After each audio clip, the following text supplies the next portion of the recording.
வணக்கம் ஃப்ரெண்ட்ஸ். இன்றைக்கி நம்ம சென்னையிலேருந்து திருப்பதிக்கு காரில் பயணம் செய்கிறோம். இந்த வீடியோவில் வந்து நீங்கள் சென்னை பெங்களூர் எக்ஸ்பிரஸ் ஹைவே கட்டின்னு இருக்காங்க. அதில் வந்து நம்ம ஒரு கிட்டத்தட்ட 70 to 80 கிலோமீட்டர்ஸ் வந்து அந்த எக்ஸ்பிரஸ் ஹைவேல வந்து நம்ம பயணிக்கலாம். ரொம்ப ஈஸியாக இருக்குது. இப்போ நம்ம வந்து இந்த அலிப்பிரிக்கு வந்துட்டோம். இப்போ அலிப்பிரியிலேருந்து மேலே போக போகிறோம். ஆஸ் யூஷுவல் அங்கே வந்து எல்லா பேக்ஸையும் செக் பண்ணுவாங்க. கார் ஃபுல்லாக செக் பண்ணி தான் மேலே அனுப்புவாங்க. அங்கே தான் நம்ம இப்போ வெயிட் பண்ணிட்டு இருக்கோம்.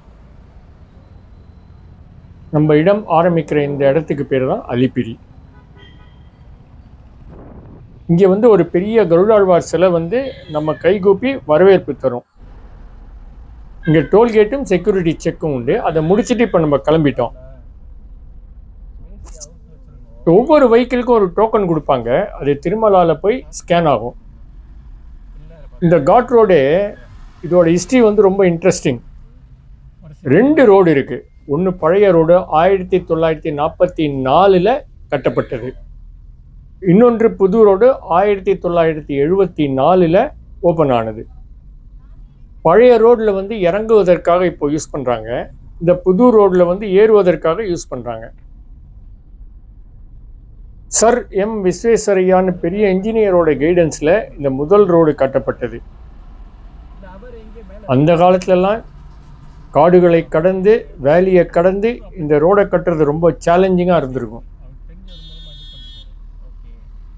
இந்த ரோடு தோராயமாக 19 கிலோமீட்டர் இருக்கும். இதில் 36க்கும் மேற்பட்ட ஹேர்பின் பெண்ட்ஸ் இருக்குது. அதனால டிரைவ் பண்ணுறப்போ ரொம்ப கேர்ஃபுல்லாக போக வேண்டியிருந்தது. இப்போ அதை வந்து இறங்குவதற்காக மட்டுமே பயன்படுத்துகிறாங்க. டிரைவ் பண்ணுறப்போ வழியில் கபில தீர்த்தம், ஜப்பாலி தீர்த்தம் அந்த மாதிரி இடங்களில் பார்க்கலாம். சில பாகங்களில் இயற்கையாக அமைஞ்ச பாறை வடிவங்கள், வாட்டர் ஃபால்ஸ் எல்லாம் தெரியும். மழை காலத்தில் போனால் இந்த இடம் ரொம்ப அழகாக இருக்கும்.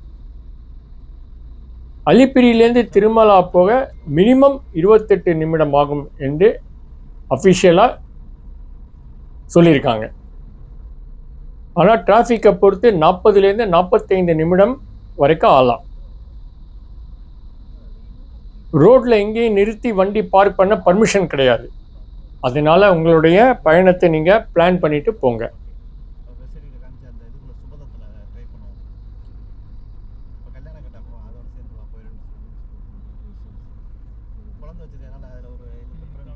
இந்த புதுசாக போடப்பட்ட 1974 போடப்பட்ட இந்த ரோடில் தான் வந்து ஏறுவதற்காக மட்டுமே இதை பயன்படுத்துகிறாங்க. இது வந்து இந்த மான்சூன் பீரியடில் ஏகப்பட்ட மழை பெய்யும் பொழுது எங்கேயும் நிலச்சரிவுகள் ஏற்பட்டு இருக்கு. ஒவ்வொரு முறை நிலச்சரிவு பெரிய பாதிப்பை ஏற்படுத்தும் போது ஐஐடி இன்ஜினியர்ஸை வச்சு அந்த இடங்கள் எல்லாம் செட் பண்ணிட்டு திரும்பவும் அந்த நிலச்சரிவு ஏற்படாத வண்ணம் அமைச்சிருக்காங்க. இது உலகத்திலேயே ரொம்ப பணக்கார கோவில். அதே மாதிரி டிடிடி தேவஸ்தானம் பணக்கார தேவஸ்தானம். அதனால அவங்க இந்த பக்தர்கள் செல்லக்கூடிய அந்த பாதையில் எந்த விதமான இடையூறு ஏற்பட்டாலும் அதை உடனுக்குடன் சரி பண்ணக்கூடிய அளவிற்கு அவர்களுக்கு நிதி வசதியும் உள்ளது. அதுதான் நான் முதல்ல பார்க்க வேணும். நீங்கள் இந்த மாதிரி காரில் மலையில் ஏறுறப்போ முக்கியமாக கவனிக்க வேண்டியது என்னன்னாக்கா, ஏசியை சுவிட்ச் ஆஃப் பண்ணிவிட்டு ஜன்னல்களை திறந்து வச்சுக்கோங்க. இயற்கை அழகை ரசிச்சுக்கிட்டே நம்ம போகலாம். ஏன்னா சில ஓல்டு மாடல் வெஹிக்கிள்லாம் வந்து நீங்கள் ஏசியும் ஓட விட்டு மலையில் காட் ரோடில் கிளைம் பண்ணி ஏறுறப்ப அது கொஞ்சம் ஸ்ட்ரெயின் கொடுக்கும் இன்ஜினுக்கு. அதனால் அதை பார்த்துக்கோங்க.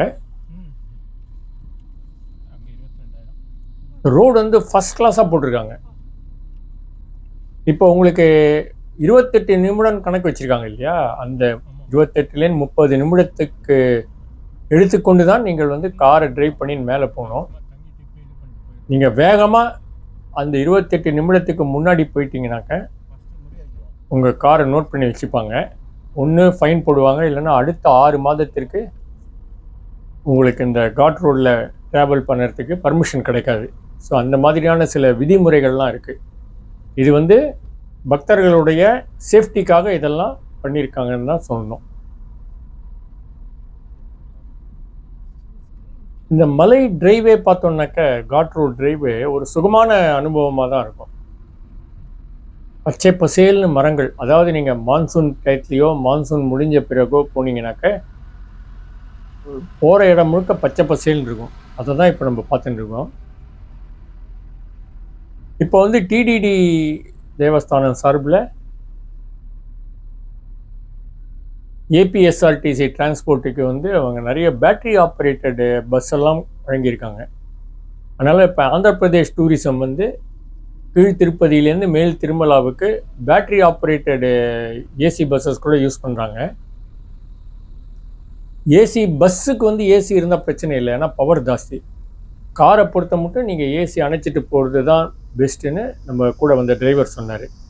அதை தான் நான் உங்களுக்கு சொன்னேன். ஒருவேளை இப்போ லேட்டஸ்ட்டாக வர கார்லாம் ஏசி போட்டுனே போகலாமான்றதை வந்து நீங்கள் அது ஒரு தடவை தெரிஞ்சுக்கோங்க.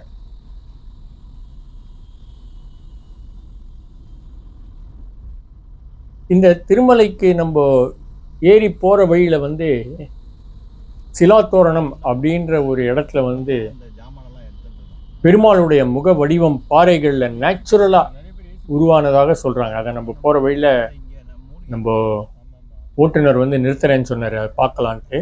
ரொம்ப நிறுத்தலாம் முடியாது, ஜஸ்ட்டு ஒரு ஃபியூ செகண்ட்ஸ் நிறுத்தி அதை நம்ம படம் பிடிச்சிட்டு போகலாம்.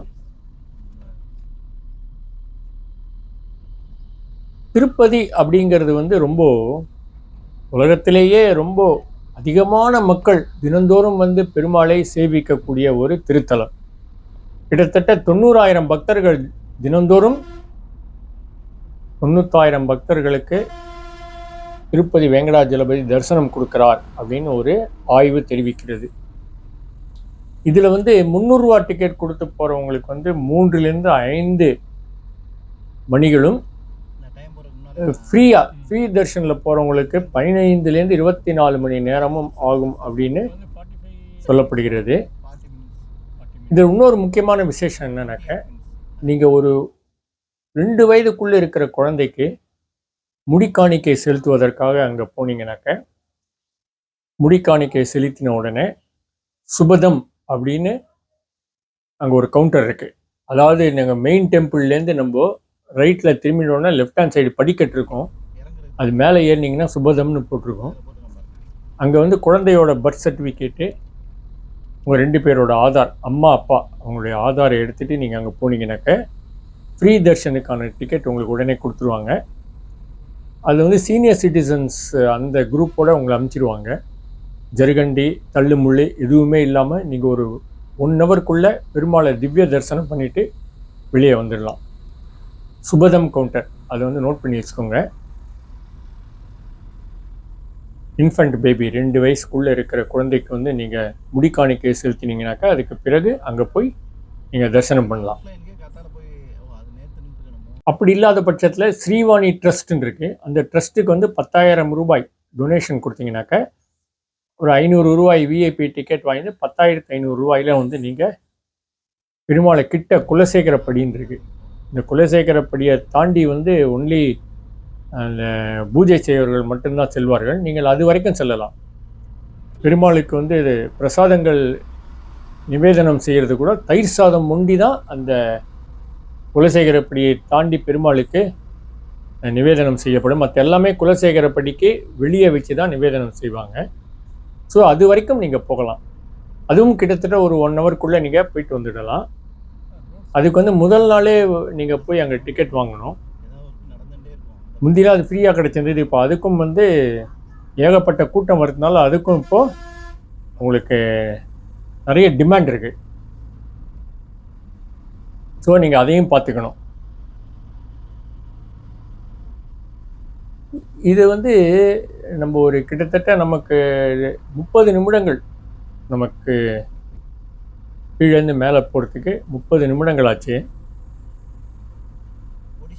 நல்ல ஒரு சுகமான பயணமாக தான் இருந்தது. ஒன்றும் பதட்டப்படாத நிதானமாக அழகாக ஓவர்டேக்லாம் பண்ணாத நம்ம வண்டி அருமையாக ஓட்டிகிட்டு போகலாம். அப்படி தான் நம்ம ஓட்டுநரும் இதை அருமையாக நம்மளை கூட்டிகிட்டு போனார் மேலே. இது வந்து கொஞ்சம் லென்த்தி வீடியோவாக இருக்கே 20 நிமிஷம் அப்படின்னு நீங்கள் நினைக்கலாம். ஆனால் இந்த வீடியோ வந்து எப்படி எடுக்கப்பட்டிருக்குனாக்கா, நீங்களே காரில் உட்காந்து நீங்களே திருமலை காட் ரோடில் பயணம் செஞ்சால் எந்த அனுபவம் பெறுவீங்களோ அந்த அனுபவத்தை நீங்கள் பெற வேண்டும் அப்படின்ற ஒரு நோக்கத்தோடு தான் இந்த வீடியோவை ஷூட் பண்ணியிருக்கோம். இந்த வீடியோவோட தரம் எப்படி இருக்குது, நீங்கள் நீங்களே ட்ராவல் பண்ணுற மாதிரி அனுபவிச்சிங்களா அப்படிங்கிறதெல்லாம் வந்து நீங்கள் கமெண்ட்டில் மறக்காத சொல்லுங்கள்.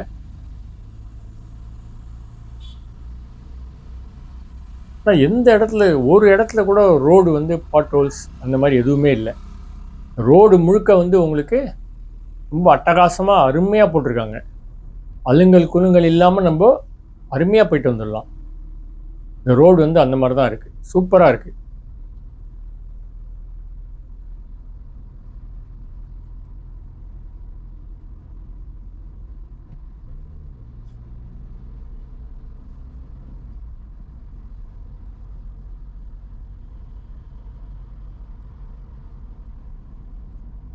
இப்போ நம்ம இங்கே போகிறப்போ ஒரு இடத்துலையும் ஒரு அலங்கார வளைவு மாதிரி கட்டியிருப்பாங்க.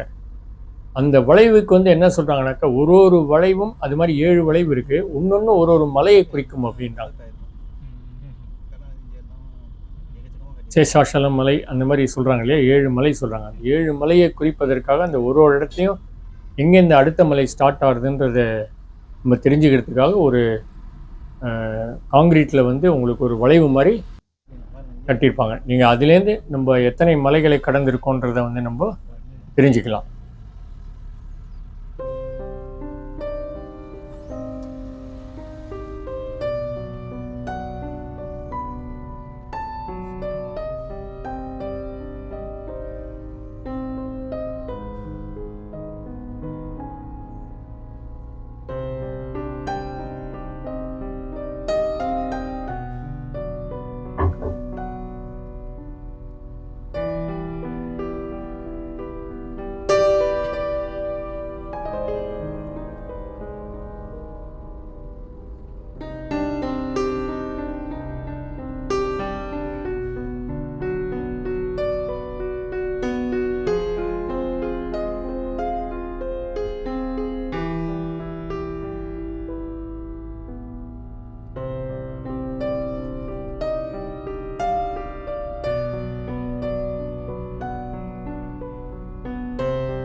இந்த புது ரோடு வந்து அதை பற்றி கொஞ்சம் பார்க்கலாம்.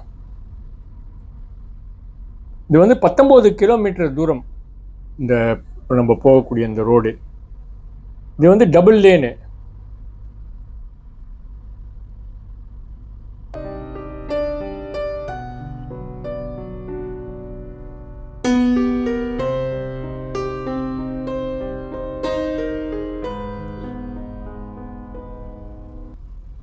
இது வந்து கிட்டத்தட்ட 36 ஹேர்பின் பெண்ட்ஸ் இருக்கு.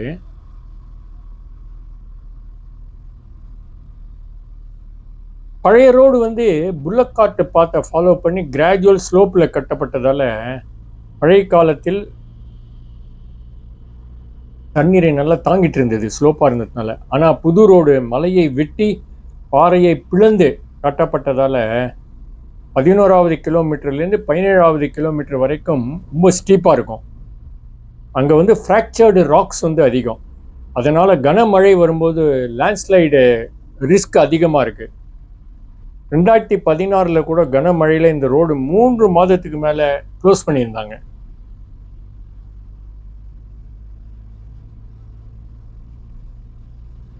டிடிடி வந்து பல இடங்களில் retaining walls, breast walls, rock fall protection walls அந்த மாதிரி பல மெஷர்ஸ் எடுத்திருக்காங்க. இந்த 11வது கிலோமீட்டர்லேருந்து 17வது கிலோமீட்டர் வரைக்கும் ப்ரீ மான்சூன் போல்டர் ரிமூவல் மற்றும் ரோடு ரிப்பேர் ரெகுலராக நடந்துட்டுருக்கு. விழக்கூடிய நிலையில் இருக்கக்கூடிய பாறைகள் எல்லாம் வந்து அகற்றப்பட்டிருக்குன்னு சொல்கிறாங்க. கொஞ்சம் மழை காலத்தில் மான்சூன் பீரியடில் வந்து இந்த ரோடு வந்து கொஞ்சம் ரிஸ்க்கு தான். இந்த 11வது கிலோமீட்டர்லேருந்து 17வது கிலோமீட்டர் வரைக்கும் வந்து லேண்ட்ஸ்லைடு அடிக்கடி நடக்கக்கூடிய இடம். பட் ஐஐடி இன்ஜினியர்ஸ் எல்லாம் வச்சு அதெல்லாம் ஓரளவு சரி பண்ணியிருக்காங்க. இருந்தாலும் வந்து நம்ம இயற்கை கூட நம்மளால் எப்போவுமே போட்டி போட முடியாது. அளவுக்கு அதிகமான மழை பெய்தாக்க கண்டிப்பாக லேண்ட்ஸ்லைடு வந்து ஏற்படத்தான் செய்யும். அதனால் ரொம்ப ஹெவி ரெயின் மான்சூன் பீரியடில் வந்து திருமலைக்கு போகிறது பிளான் பண்ணிட்டு போகிறது பெஸ்ட்டு. ஆனால் அந்த மாதிரி லேண்ட்ஸ்லைட்லாம் ஆச்சுனாக்கா டிடிடி உடனே வார் ஃபுட்டிங்கில் அதெல்லாம் சரி பண்ணிடுறாங்க. அதனால அந்த நம்ம மிஞ்சி தள்ளி போனாக்க கொஞ்ச நாளில் சரி பண்ணிடுவாங்க. 2016 ஒண்டி தான் 3 மாதம் க்ளோஸ் பண்ணியிருந்தாங்க. ஏன்னா அப்போது ரொம்ப கடுமையான நிலச்சரிவு ஏற்பட்டது. அப்போது மற்ற டயத்துலலாம் வந்து ஓரளவு சின்ன லேண்ட்ஸ்லைட்லாம் இருந்ததுனாக்கா உடனே சரி பண்ணிடுறாங்க. அதாவது ஒரு மான்சூன்லையும் எந்த மாதிரியான சேதாரங்கள் ஏற்படுதோ அதுக்கு ஏற்ற மாதிரி அவங்க இன்ஜினியர்ஸை வச்சு அந்த கட்டுமானத்தை முடிக்கிறாங்க. ஆனால் உண்மையிலேயே நீங்கள் பாருங்களேன், இப்போ நம்ம இந்த முன்னாடி நம்ம இந்த காரில் போகிறப்ப பார்த்தாலே தெரியும் எவ்வளோ அருமையாக இருக்குன்ட்டு. ரொம்ப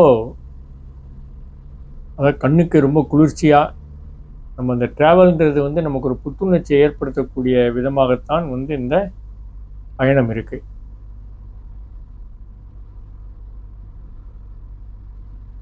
இதில் வந்து நீங்கள் இந்த அலிப்பிரியிலேருந்து ஃபுட் ஸ்டெப்ஸ் இருக்குது. அது வழியாக நடந்து வந்தோம்னாக்கா 4 மணி நேரத்துலேருந்து 6 மணி நேரம் வயதுக்கேற்றாற் போல் வேகத்துக்கேற்றாற் போல் அந்த அவ்வளோ நேரம் ஆகும். ஆனால் நீங்கள் நடந்து வருபவர்களுக்கு வந்து அந்த காளி கோபுரம் இருக்குது, அங்கேயே கூட ஃப்ரீ தர்ஷனுக்கான டிக்கெட்டுகள் வழங்கப்படுகிறது. அதே மாதிரி இலவச சாப்பாடும் வந்து கொடுக்குறாங்க. ஆனால் வயதானவர்கள் வந்து இந்த மாதிரி படி வழியாக ஏறி போனோம் அப்படின்னு 60 வயதுக்கு மேற்பட்டவர்கள் போனோம்னாக்கா அவங்க டாக்டரை கன்சல்ட் பண்ணிவிட்டு இதய நோய் எதுவும் இல்லாதவர்கள் அதெல்லாம் செக் பண்ணிட்டு போகிறது எப்போவுமே நல்லது. ஏன்னா அந்த காளி கோபுரம் வரைக்கும் ரொம்ப ஸ்டீப்பாக தான் இருக்கும், ரொம்ப ஸ்டீப்பு. அதனால் நீங்கள் அப்படி நடக்கணும்னு ஆசை இருக்கிறவர்கள் 60 வயதை தாண்டியவர்கள் ஒரு தடவை டாக்டர்கிட்ட கன்சல்ட் பண்ணிவிட்டு போங்க.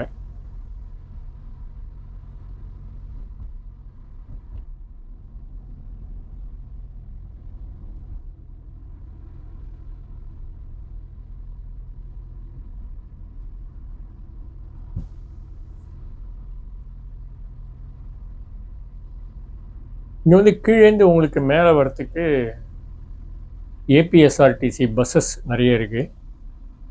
அதே மாதிரி ஜீப்ஸு நிறைய ஜீப்பும் ப்ரைவேட்டாக ஆப்ரேட் பண்ணுறாங்க. பெரும்பாலும் ப்ரைவேட் ஆப்ரேட்டர்ஸ்லாம் ஜீப்பு தான் யூஸ் பண்ணுறாங்க. ஏன்னா அது 4 வீல் டிரைவ்ன்றதுனால ஈஸியாக மேலே ஏறிடும்.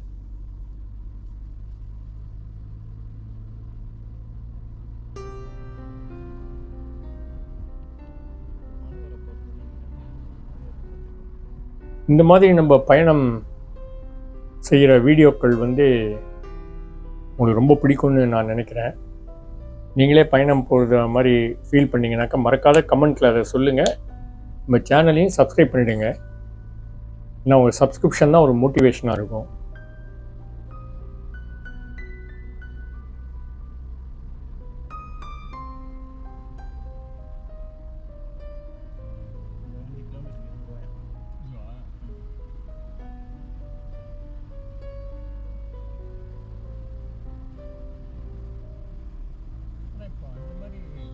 ப்ரைவேட்டாக கார்ஸ் அலோவ் பண்ணுறாங்க.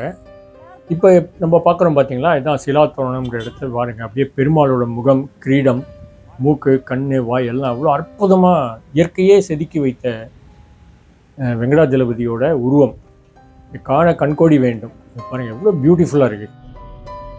அதை பார்த்துட்டு இப்போ நம்ம மேல் திருப்பதிக்கு திருமலையை வந்து அடைந்து விட்டோம். இந்த திருமலைக்கு வரத்துக்கு கொஞ்சம் தூரத்துக்கு முன்னாடி தான் அந்த சிலாத்தோரணத்துலேருந்து அந்த பெருமாளோட இயற்கையாக ஏற்பட்ட அந்த வடிவத்தை வந்து நம்ம சேவிச்சுட்டு இப்போ மேலே வந்துட்டோம். நமக்கு கிட்டத்தட்ட 40 நிமிடங்கள் ஆச்சு மேலே வரத்துக்கு. இந்த ஒரு இடத்துல ஒண்டி கொஞ்சம் நேரம் நிறுத்தக்கூடாது, இருந்தாலும் நம்ம அதை எடுக்கணுன்றதுக்காக நம்மளோட வியூவர்ஸு காட்டணுன்றதுக்காக லைட்டாக கொஞ்சம் நிறுத்தி அதை எடுத்தோம். மற்றபடி நம்ம இப்போது மேல் திருப்பதிக்கு வந்துட்டோம். மேல் திருப்பதிக்குள்ளே நம்ம காலை வச்சாலே, திருமலையில் காலை வச்சாலே வந்து நமக்கு ஒரு ரொம்ப, அதாவது நம்மையும் அறியாமல் ஒரு பக்தியும் ஒரு சிலிர்ப்பும் ஏற்படுகிறது.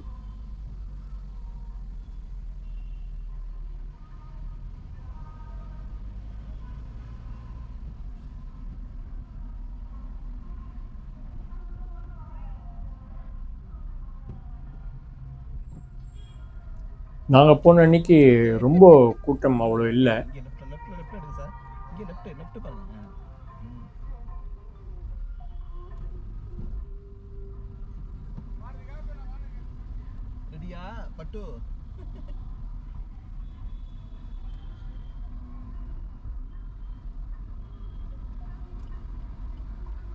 அன்றைக்கு வந்து பெருமாளை நல்ல திவ்ய தரிசனம் பண்ணிவிட்டு அன்றைக்கி ஈவினிங்கே நாங்கள் நைட்டே சென்னை திரும்பிட்டோம்.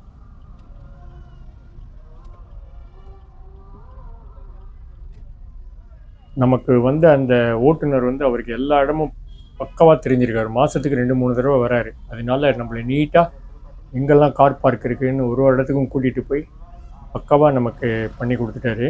தரிசனமும் ரொம்ப பியூட்டிஃபுல்லாக நடந்தது. தரிசனத்தை முடிச்சுட்டு தான் இப்போ நம்ம வெளியில் வந்துட்டோம்.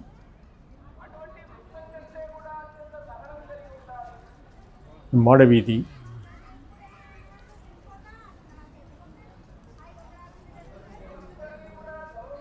இந்த வீடியோ வந்து பிடிச்சிருந்தா கண்டிப்பாக ஒரு லைக்கை கொடுங்க, கமெண்ட்டை கொடுங்க, நம்ம சேனலை சப்ஸ்கிரைப் பண்ணுங்கள். இந்த மாதிரி எக்கச்சக்கமான கோவில் வீடியோக்கள் நம்ம சேனலில் இருக்குது. இதுதான் மெயின் என்ட்ரன்ஸு. எக்கச்சக்கமான கோயில் வீடியோக்கள் நம்ம போட்டிருக்கோம். அதையும் போய் பாருங்கள், உங்கள் ஃப்ரெண்ட்ஸுக்கெல்லாம் ஷேர் பண்ணுங்கள். மீண்டும் இதே மாதிரி ஒரு அழகான வீடியோவில் உங்களை சந்திக்கும் வரை உங்களிடமிருந்து விடைபெற்றுக் கொள்வது சேனல் ரிவரோக்ஸ். நன்றி, வணக்கம். நம்ம திரும்பி வர வழியில் இப்போ பெருமாள் பார்த்தா மாதிரியே நேச்சுரலாக உருவான கருடன் சிலை இருக்குது. அதையும் நம்ம படம் பிடிச்சிருக்கோம். அதையும் நீங்கள் பாருங்கள்.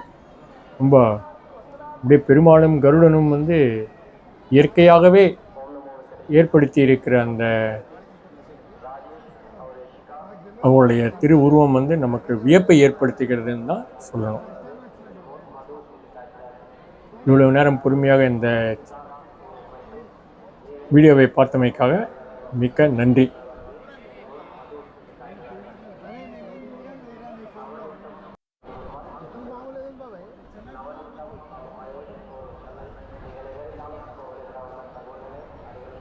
இப்போ அந்த கருடரையும் நீங்கள் சேவிச்சுக்கோங்க.